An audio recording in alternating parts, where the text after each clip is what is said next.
The Love of Swimming is a podcast that celebrates the wonderfully diverse community of swimmers and fantastic swimming opportunities that exist on the Isle of Wight off the south coast of England. Welcome to the podcast. I'm Sandy Ciccognani. In 2019, I started the group Outdoor Swimming Isle of Wight as I wanted to find people to swim with in the sea. Since then, I've been on an amazing swimming journey, meeting some wonderful people who share my passion for swimming. I founded a social enterprise to support and encourage people to swim in the sea, trained to be an open water coach, developed the concept of a sea cafe, and have brought the sport of longe-cote, renamed sea hiking, to the place where I live. I'm part of the outside research study team based at Sussex University, looking at outdoor swimming as a nature-based social prescribing intervention for depression, and I work in the voluntary sector on the Isle of Wight. But The Love of Swimming is also the name of a series of community events that aim to share information and inspiration and to connect people through swimming. So if you're lucky enough to live on or visit the island, look out for these events coming soon. Follow us on all the usual social media channels and don't forget to subscribe to the podcast for more personal swimming stories. So today I'm with Patrick Yates. Welcome, Patrick, and thank you for coming on the podcast. Thank you for having me, Sandy. It's an honour. Oh, that's very nice. Well, let's start with a few short questions. Perhaps you could just introduce yourself and tell me, what sort of swimmer are you? My name's Patrick Yates, and I'm a recreational swimmer, I would say. Love the ocean for as long as I can remember. It's in the family. And yeah, just being in water of any kind, any time, that's my happy place. Yes. Yeah. Excellent. Have you got a favourite stroke? Yeah, lying down on my back, staring at the sky, would be a nice one. Just bobbing around.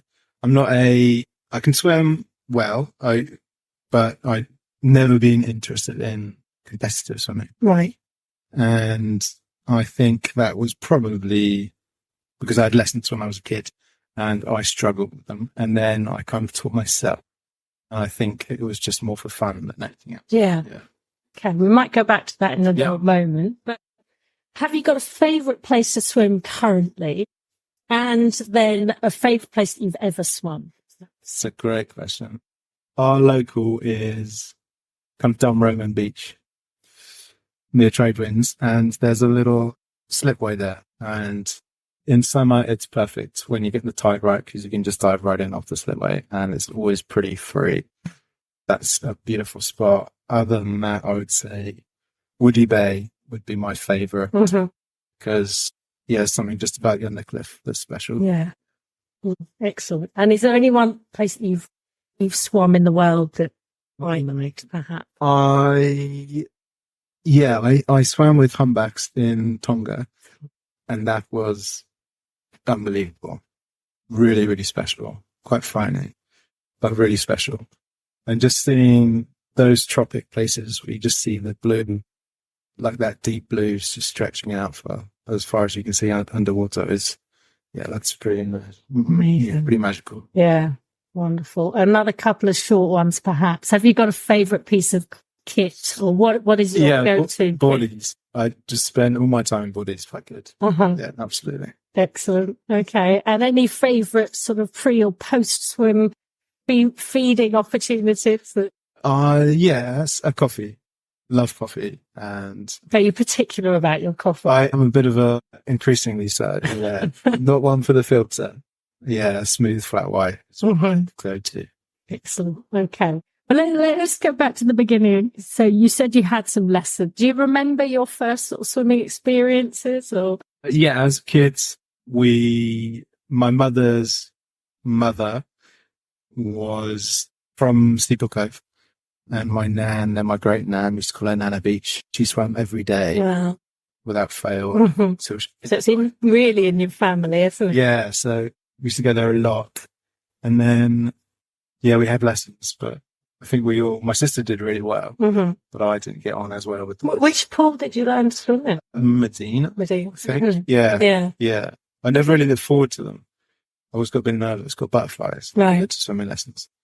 It's very foreign. Was that when they used to shout from the edge of the pool? So. Yeah, I remember I just remember coming out, getting a badge, I think it was 25 metres, and feeling really stoked. And then my brothers and my sisters were like, you just got pulled the whole way by the swimming teacher. They're like, that doesn't even count. I was like, oh. And then, yeah. So you're the younger? I am, yeah. Yeah. I just wanted to grab the little floats at the bottom, really. That's all I wanted to do. Mm. Yeah. So after that, you just sort of taught yourself? Yeah, I didn't think I grasped it. That's obviously why the swimming teacher probably did help. And yeah, just progressively, it's a way of life, really, for us. We all love the sea. Mm-hmm. And then just progressively taught myself strokes. Mm-hmm.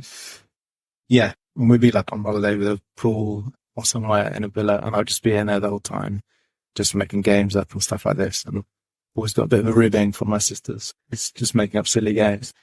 But yeah, I just love being in the water. Yeah. It's the best. Excellent. So you decided to go down the water route for your career then. You want to tell us a little bit about that? So when I was, my life's gone in different ways quite often. When I was 17, I always loved football. I got a job offer I did my coaching badges, which at the time I think was probably unusual for a young person. And then I got a job offer from Australia, which has always been somewhere that's really close to my heart and my family's heart. And then my mother got ill. So she got motor neurone disease. Yeah. And then I basically didn't go to Australia, and I ended up becoming a full-time carer. And so things kind of stopped at that. Yeah. And then I cared for her till I was 21 and she passed. And then I remember when I was really young, a boy, I used to just read like atlases and books about flags and weird stuff, I guess. And yeah, and I always just wanted to go and see the world. Mm. And then when she passed, and I just thought, well, I'm going to go now. And then I booked a ticket to South Africa. Mm-hmm. Airplane ticket, and then I said to myself, I want to go and work with sharks. I've always like, why sharks? Why sharks? That's a proper question, actually. Why sharks? Love sharks. Deeply misunderstood, and just always been fascinated by them. So I was like, let's go and do this. Do you remember what it was about sharks that kind of first captured your imagination? I think the fear of them. I remember being a kid down Steeple Cove and going into Margaret's and Dave's house. And then the wheelers obviously catch crab and stuff like that.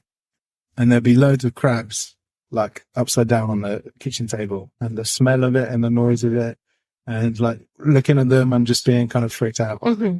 And then I remember going swimming, being like, what's happening under my feet kind of thing, thinking, because on the Isle of Wight, obviously you can't always see that, unfortunately. Well, that's quite good for some of us. Yeah, sure.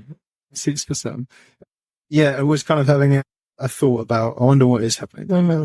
And then obviously, as you think, your mind starts to drift, and then you think maybe it's sharks.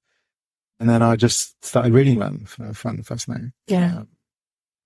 Probably just the fear, actually, and going towards the fear, which I guess is unusual. Right. I was going to say, is that something that goes generally in your life, facing the fear? Yes. I've kind of always been the hardest on myself, I think. So I like a challenge. Mm-hmm.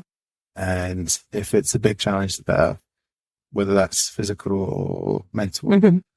I remember going for bike rides with my sister when I was going. She said about this the other day, and we'd get to the top of a hill and I'd faint. Just going all out. Yeah. I like a challenge. Mm. Yeah. So off you went. You went to work with the sharks. What was that like? Amazing. It was really cool. Went as a volunteer. I found a place in Hansby, which is south of Cape Town. Mm-hmm. A great company called Marine Dynamics, and volunteered there, and then gradually just kind of did well, I guess. Was working there, and then met a guy called Pepe, who was kind of like the coordinator there. And he said, we just got chatting, and he said, I also work in Mexico. So if you'd like to come out there, then you could do that. And I was, that sounds amazing. And then I thought about it, and then, I did it. So I booked tickets to Mexico. Mm-hmm. I think I went home to say hello to my brothers and sisters first, and then flew out to Mexico for the first time to, work with grey whales, which was amazing. Yeah. Yeah. And then stayed there. And tell me about how close do you get? How much swimming was involved? Were you watching them from a boat, or were you getting there? So we were in the cage, and in Mexico with the grey whales, you can actually touch them. Oh. Yeah, one of the only populations of whales that were wild animals as well that seek out human touch. So you got this amazing little lagoon, it's small in the Isle of Wight, and this is where they come to breed and calf, and they're kind of protected there. There's no danger, and they come in, and you go out in like a little rowboat, basically, like a 15-foot boat, and then you sit in the boat with really low sides. It feels like do you feel quite vulnerable in that position? You feel hugely vulnerable at first, because you've got this 40-foot kind of behemoth next to you. And, they're really, sentient, and they're kind of totally aware of where you are and their space. So they'll like swish their kind of pet fins right next to the boat, but they won't touch it. But even that, the water generated from a fluke would come up to the side of the boat and would kind of rock the boat. And amazing, absolutely amazing. And then I worked there for a while, and then became a guide. I love that. Absolutely love that. Did you? Yeah, the best. So were you taking tourists around then? Yeah, so it was a camp in Baja, and people come for like 5 days, and it was quite expensive camp because of the activity is quite unusual. And there were some people. I remember we had the Prince of Monaco come, which was quite funny, and some other people, but lovely people, amazing people that run it. And we lived, basically there was this little island on the lagoon, and it was protected UNESCO site. So when you arrive, you have to pack away, you have to pack up and then pack down. And then we have to rake, at the end of the season, we'd have to rake the sand, our footprints out of the sand, literally to the boat. Crazy. So you just kind of make these tents around, and you're on this tent in front of the lagoon, and you're in your tent at night, and you can hear whales 20 feet away. That's like a dream, I have to say. Yeah, it's incredible. Kind of a place you can't really think up. A special place. Yeah, wonderful. Yeah. And then you ended up back on the Isle of Wight. How did that happen? The Isle of Wight. Yeah, so when the whales would migrate back up to Alaska, I would leave Mexico and travel for the rest of the year to different places. I was in Australia for a couple of years, New Zealand for a year, and then different places. And then came back from New Zealand for temporary to say hello. Yeah. I was going to fly back out to New Zealand. And then on my good friend's wedding, I met my now girlfriend. And it's funny because when I walked into the marquee, I saw my friend Ed, and he said he kind of knew this girl was coming because he knew the girl. I didn't know the girl. And I said, "Oh, congrats." And he said, "No, congrats to you, your future wife." And I remember thinking, "Oh yeah, sure." And I he went in, and no word of a lie, I saw the back of her. And I thought, oh my goodness. And I'm pretty chatty. I'm pretty good at talking to people, but I couldn't say anything. I just went all quiet. And I went to the bar and saw my friend there. And then she came over and I just couldn't say anything. Oh, wow. That was very strange. But met her, and I didn't go back up to New Zealand. So we're lucky to have you here on the island then. Yeah, here I've stayed. So, yeah. Okay. Let's talk a little bit, if we can, just about, the reason I came across you really is because you started this new group in Sandown. Do you want to tell us a little bit about that? Yeah. What started that off? Different step. So we started in January, which is just now 3 months, I guess. And since I've been back in the island, I've been teaching and was a PE teacher for 6-7 years. And really great job. Really enjoyed making relationships with the children and people. Lots of great moments. But then I have a problem with my ankle. I have Achilles tendonitis, and it was very painful to work. So I would, and obviously being a pizza show, kind of on your feet all day. And I would leave work and drive home, and I would have to pull over the car because the pain was too much, and it was difficult. And then I don't think I realized that during that time, it had taken a real impact on my mental health as well, being physically in pain every day. And I didn't realize, because I've always been, like I said, a person that challenges themselves. I kind of, no, it's fine. You can, get through this. When my mother was ill and I was looking after her, I'd be like, it'd be fine. I can do it. I can always do it. And this and that. I remember being in Australia and I was assaulted on New Year's Eve. And I got my jaw broken, and I had a job at the time, but obviously I couldn't talk. And so I lost my job, and it was wide shut for about 6 months. Yeah. I was thinking, and then I obviously lost my job, so I lost my income, and I had no safety net. So I was, for a while, I remember sleeping in some public toilets in Adelaide caravan park, and it was really low time. It was a really difficult time, but I still, even then, thought, no, it'd be fine. I can do it. Yeah, this will all be okay. Yeah. And then I think what I didn't realize is actually being at work and coming home and kind of having that kind of monotony, I guess, of life. I gradually was kind of feeling low, and you just do things like you come home and you're like, oh, we're going to see these people tonight, and you can't really be bothered, and you're all like, and that kind of chips away quite quickly without you knowing. And then thinking, well, maybe something's going on here. So then things kind of came to a head. I was meant to have an operation for my ankle after about 5 years of being in pain. Yeah. And then the operation got postponed several times. And then we were being at work one day. I just came back, just was told then I was at work, and then in the morning, went to the hospital, and the consultant said, oh, we don't want to do anything now. Come back in another 6 weeks because we want to do something else. Yeah. And I remember thinking, when he said that to me, I think that was probably the straw. And I remember sitting there feeling desperately sad, thinking, okay, and just totally being winded, having a wind taken out of me. I went back to the car and I remember just staring at the windscreen, thinking, oh, I don't want to do this. I don't want to, I don't know what to do. And then went back to work, I was on the computer trying to do some admin stuff.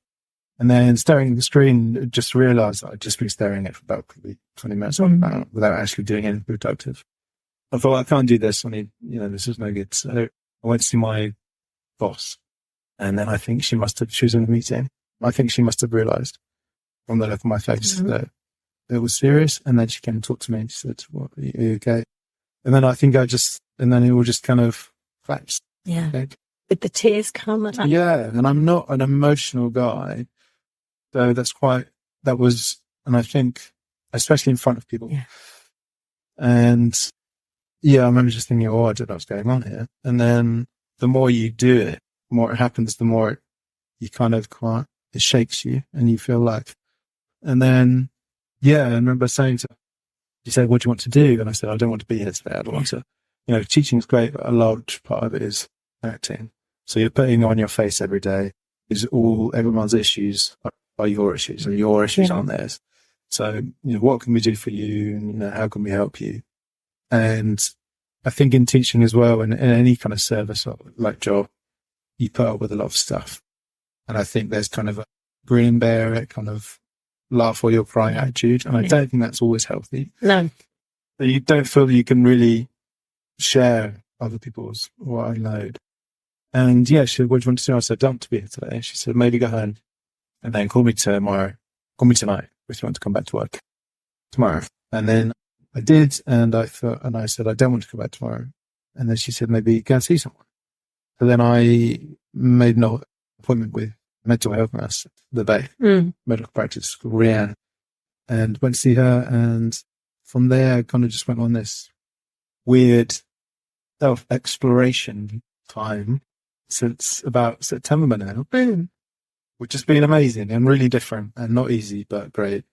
And so about December time, I was thinking, I've always wanted to set up a group that work and you just don't have the time, you feel like. Anyway. And then about December time, I was like, I'm just going to do it. Why not? Yeah. I remember my girlfriend's best friend's cousin was over from Australia, and I met her for the first time. And we went to the Coffee Bubble and we went for a swim, and it was winter, obviously December. And she's from Australia, so I was like, it's pretty cold. I was like, yeah, it's cold.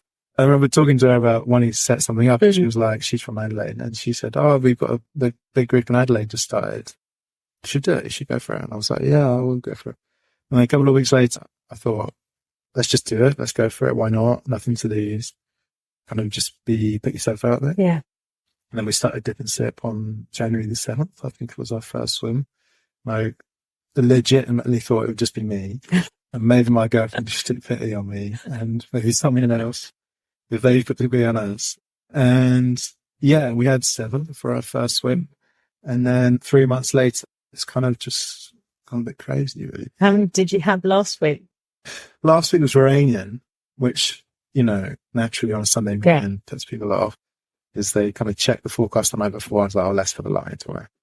But I think the week before that, even then we had quite a few. The week before that, my friend was there, and he was beachside, so not in the water. And when you're in the water, it's kind of hard to see. Yeah. He was beachside, and he thought there were about 60 odd dippers, about 20 on the shore, so about 80 people, which is crazy. Yeah.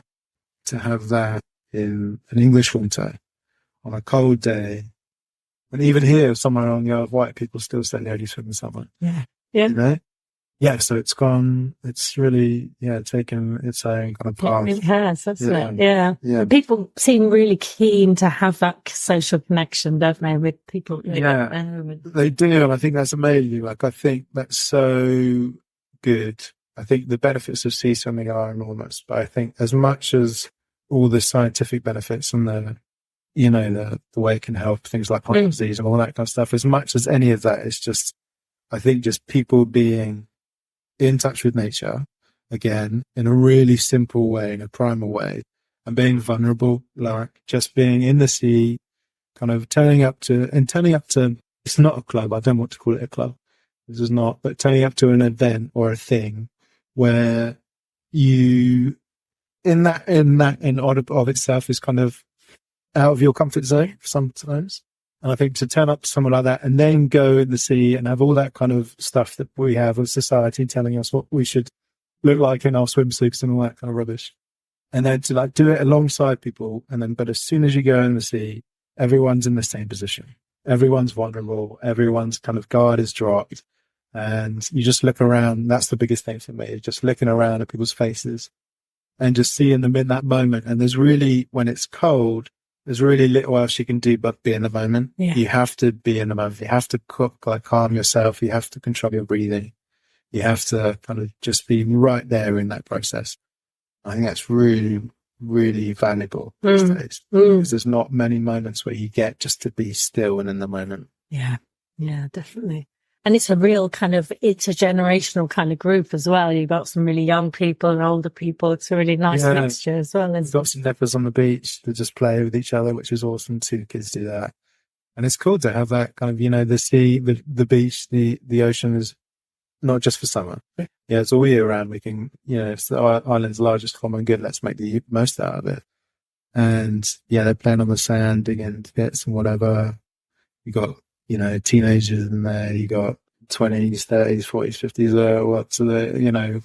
50s, seniors. And it's just really cool that you're mixing and kind of interacting as much as you want to with people that you might see on the street. Yeah. But not really have a conversation with. And I think everyone behind every door, obviously a lot's going on and you don't know that.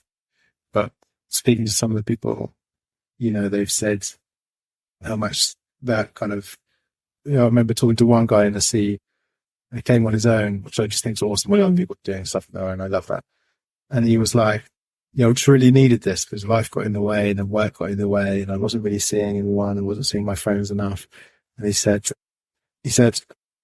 thank you so much for starting this. He said, this is really kind of important to me and big to me. Yeah. And I just thought that's just in and of itself. If there's one person in the week that looks forward to Sunday a little bit more than they did. And I remember feeling pretty rubbish on Sundays, that going back to work feeling, that going back to school feeling, that kind of never leaves you since you're a kid, that horrible Sunday blues. And if we can change somebody's feeling on Sunday from that'd be worth it. Yeah. Wonderful. And do you think it was just simply word of mouth, or do you think the Instagram sort of had some part to play, or I how think do you it think does. it picked up so I don't know, because I didn't really invite anyone to it, the page. I didn't want to be that way. Like, if people like something, then they can like it. I don't want it necessary. So we just set up the page and then went, and then it kind of just, and then just started seeing this person's followed, this person's followed. I think it was like 500 now or something. And and they're they're people that are invested. They're people that, they're not just following along in the darkness, you know what I mean? They're actually part of the people that come and interact, and that's so cool. Yeah. And I think it's just word of mouth. Like, a friend, she's a nurse up at the hospital, and she said she overheard some of her friends talking about going to this thing called Concert. She was like, oh yeah, I know that guy. And I was on a coffee course the other day, actually, and the guy there was like, he said, where are you from? And I said, oh, Stand and Shack there. And he said, oh, isn't there that different sit thing that's started up near you? And I was like, yeah, that's me. And he was like, no way. My wife really wants to come. And just kind of but a lot of people seem to know about it. Yeah. And it's just cropping up in conversation. Yeah. And that's so cool. Yeah. So you're meeting new people every week? All the time. Every week's new people. We really want to get that balance of, hey, welcome. But also not like, well, tell me about yourself. Because that's not what we want to do either. Yeah. If you want to come and just be on your own, awesome, great, no problem at all. Yeah. If you want to come and dip and then run off, you do you. But if you want to just hang around and interact with people and chat, then there's people that will do that. Yeah. I was going to say, have you thought about sort of, or how is there a balance between sort of feeling responsible for people and having to be there every week, or I don't know, how does that work for you at the moment? Yeah, I think there is that. And because it is very informal. It's completely informal. Yeah, it's totally which I think is great. I'm very that way inclined. I don't like to make people, but it's not like, that's why I don't call it a club. I don't want people to come and be like, oh, I can't come this week. Oh no, that's not good. It's just whatever. Yes. If you want to come once, great. If you want to come and just watch, awesome. If you want to come and every week, fantastic. Like, no worries. And I think just having that kind of informal kind of thing, and obviously the guys at the Coffee Bubble, who I absolutely love, Jane and James, it's been a real getting to know them throughout this period has been one of the highlights. They're just lovely people, and their vibe is very similar, I feel. I was going to say, because I know when I went, they were giving free cake away. How did that come about? Free cakes. I didn't even ask her. It's mad. I said there was no arm twisting in no, none at all. She's just, I think when you meet some people, you're like, that's someone special. Thank you for sticking with us. I hope you're enjoying this podcast. If you would like to be interviewed or know somebody that you think we ought to interview, please let us know. I think she's just a lovely person. They both are. And she, I thought in my head, it would be great if we could go dip in and then we could come out and get a cafe. And in that spot, you've got a few cafes. I thought, everyone can just go to their own cafe, get whatever. And then I messaged her because we were going to swim next to it, and I didn't want to be kind of intrusive. And then she was like, oh, it sounds great. Let's do it or whatever. And then, and I was like, okay. So the first week she was like, I made some cakes. And I was like, you didn't have to do that.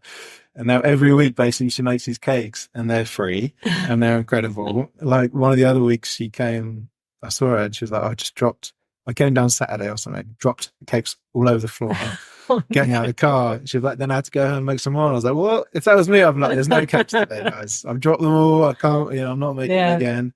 But she made them all again and she put them all out and they're free. And some people just watch, they don't come to dip and sit, but they walk around and just take free cakes and just keep walking. But she's like, she doesn't even say anything to them. It's pretty amazing. And the coffee's great. The hot chocolate, whatever you're into. Just, it's a real nice, just brilliant. It's a great place. Really nice. Yeah. Excellent. Okay. So anything new on the horizon? You're just carrying on with that? I think some plans are afoot. They're not confirmed yet, but obviously I've never been in this position necessarily of having this much time out of work, which has been a blessing, because when does that happen, right? And Yeah, so I'm not sure what the future holds. I'm really pleased for Dip and Sip. Hopefully in my head, that will run all year round. Yeah. I have these visions of summer where people just turn up and like they turn up early and they just stay. And they just stay on the beach all day and then maybe some like summer night swims midweek or whatever. But I'm not protective of it. No.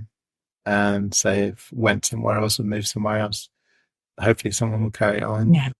I'm just glad that I'm just pleased and I guess proud that in that moment where things weren't looking so good for myself, something good's come out of it. Yeah. Yeah. Yeah. No, that's great. That's really good. I don't want to get into a negative vibe particularly, but Sure. with swimming, and particularly in the sea, people do have a lot of fears. There is a lot of danger there, if you like. Is there anything in particular that sort of frightens you about swimming and being in the sea? No. I mean, obviously, you're not that scared of sharks. Yeah. So I don't know. I think it's just I think a large part of it is just being sensible and just educating yourself just about water in general, what to look for, even from the shore. I remember I did my lifeguard training when I was a teenager as well. I remember watching this horrible video where they show you a pool for like 5 minutes and then underneath they clear out everything and then there's this big float and underneath there was this kid under the float the whole time. I was thinking, oh my goodness, I do not want to do that.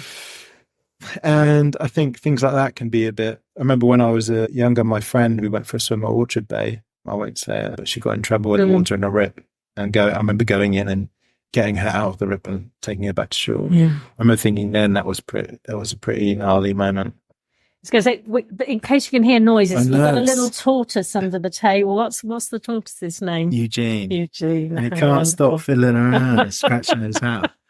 He knows we're in it.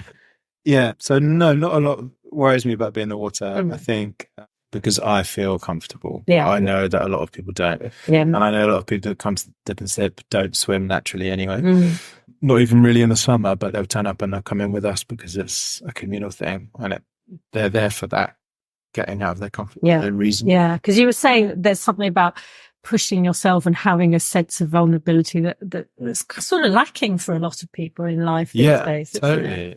Yeah, I think it's really easy to kind of avoid those situations. Yeah. I mean, I hear people saying, is it 100% safe? And you go, well, no, that's the point. It's like nothing is. Absolutely, yeah. And some people still seem to expect that of things, don't they? Yeah, I think so, because I think as people put fences up all the time and they try to make their lives safe. And there's a lot of, we used to get that at work. There's a lot of kind of helicopter parenting or lawnmower parenting where they just come in and take their children out of situations or make it as easy as possible for their kids. And it's all... I've never heard that term, lawnmower parenting. Yeah, there's a lot of just taking down all those obstacles. And then when something does happen, not really know how to respond. Yeah, yeah.